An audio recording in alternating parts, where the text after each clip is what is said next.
Excellences, Mesdames et Messieurs les ambassadeurs,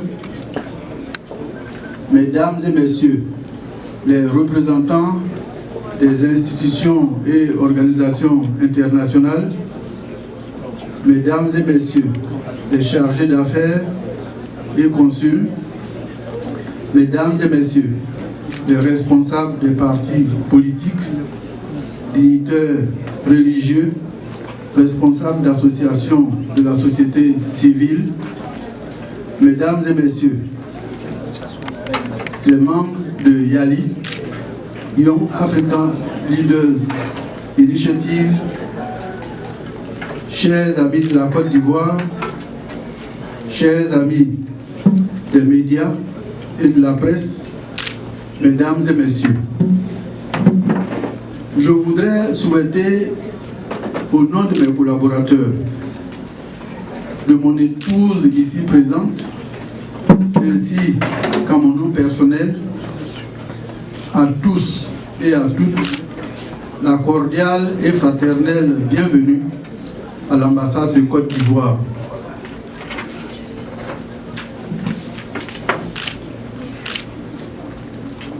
Je voudrais également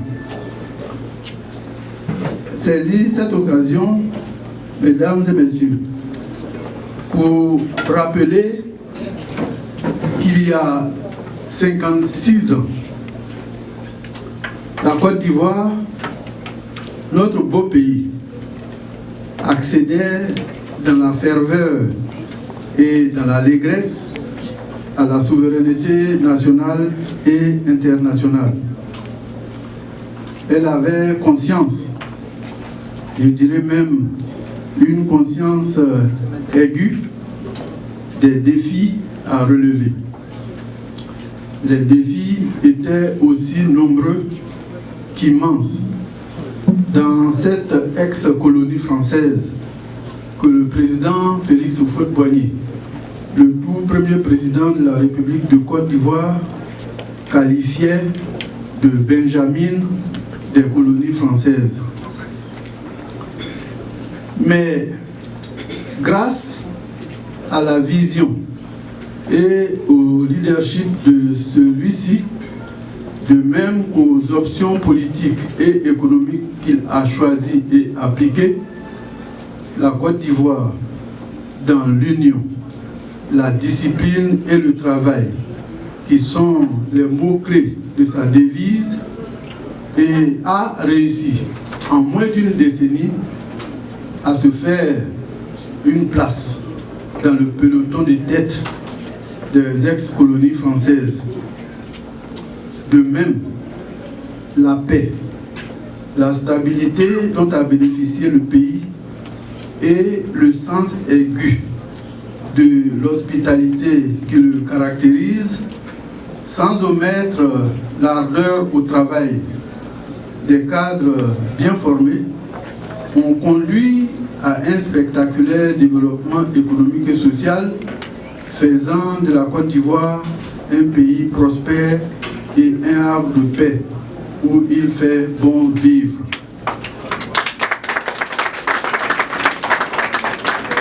C'est ce qui a fait dire aux présidents américains, notamment au président George W. Bush, puis au président Obama, lorsque j'ai eu l'occasion de présenter mes lettres de créance à ces derniers. Et il disait ceci, je cite, Côte d'Ivoire was a success story. C'est ce que disait l'un. Et le deuxième disait, Côte d'Ivoire was the land of opportunity. Et les deux ont dit, let it be again. En d'autres termes, la Côte d'Ivoire était une histoire à succès. La Côte d'Ivoire était une terre d'opportunités. Qu'il en soit ainsi à nouveau.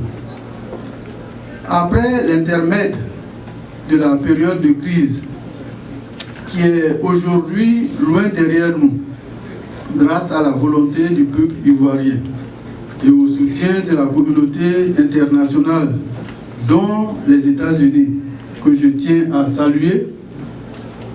La Côte d'Ivoire, sous le leadership du président Alassane Ouattara, a rapidement renoué avec la paix, la stabilité et la sécurité, dont l'indice est aujourd'hui le même que ce l'on trouve à New York et à Genève. Ainsi, Abidjan, la capitale économique de la Côte d'Ivoire, est redevenue la plaque tournante dans la sous-région ouest-africaine où les réunions et conférences internationales se succèdent. Ce n'est pas Tim McCoy de World Cocoa Foundation qui vient juste de rentrer d'Abidjan qui va me dire le contraire. Grâce aux nombreuses et profondes réformes effectuées dans tous les secteurs par le gouvernement en vue de l'assainissement de l'environnement des affaires et de la simplification et la facilitation des procédures et formalités, le pays enregistre depuis plus de 4 ans un taux de croissance de plus de 9% et est devenu attractif pour les investisseurs. D'autant plus qu'une place de choix est réservée au secteur privé. À cet égard, la Côte d'Ivoire, qui se classe selon le Doing Business 2014 au top 10 des 10 pays les plus réformateurs au monde, est aujourd'hui classée la première place en ce qui concerne les investissements étrangers en Afrique subsaharienne. Les fruits de cette croissance servent à développer et à moderniser les infrastructures, routes, autoroutes, ponts, aéroports, pistes rurales, écoles, universités, hôpitaux, centres de santé, adduction d'eau, électricité, etc., de même que les services, faisant de la Côte d'Ivoire un véritable chantier où les investissements, notamment américains, sont les bienvenus. À cet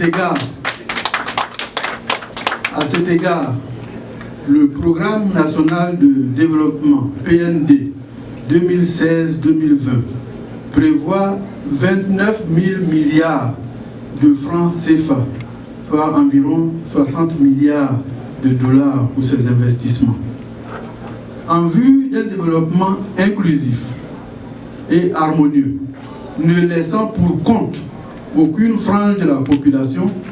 Le paiement de 60% des prix internationaux est effectué au bénéfice des producteurs de la filière café, cacao et anacarde. Des mesures similaires sont en cours pour les autres produits. Parallèlement, a été lancé le Programme national d'investissement agricole, le PNIA, qui prévoit la mécanisation et la modernisation du secteur agricole, gros pourvoyeur d'emplois. La transformation sur place des produits avec plus de valeur ajoutée est la nouvelle stratégie et le nouveau programme de transformation de l'économie ivoirienne. Une plus grande implication du secteur privé, aussi bien national qu'international, est vivement souhaitée. La création d'emplois, notamment des emplois jeunes, de même que les emplois pour les femmes, constitue l'une des priorités du gouvernement qui a créé à cet égard le ministère de la Jeunesse en charge de l'emploi jeune.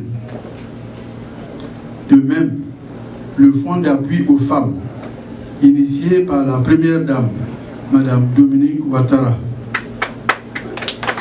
dont le montant a été nettement renforcé et porté à 10 milliards de francs CFA, contribue à l'autonomisation de la femme à travers les financements qui leur apportent pour le financement de leurs projets.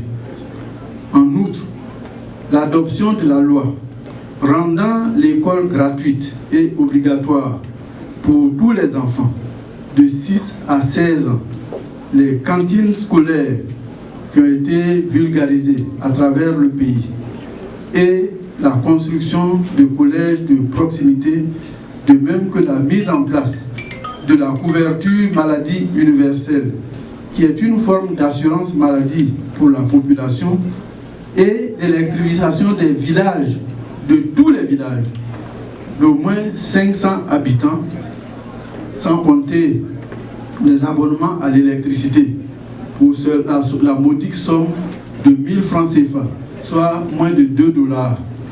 Tout cela constitue des éléments de la redistribution des dividendes de la croissance économique enregistrée.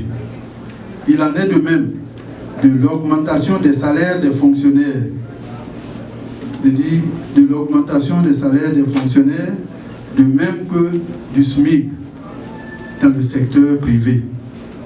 Tout cela se situe dans l'optique de la politique de développement inclusif, c'est-à-dire un développement qui ne laisse personne sur le bas-côté de la route.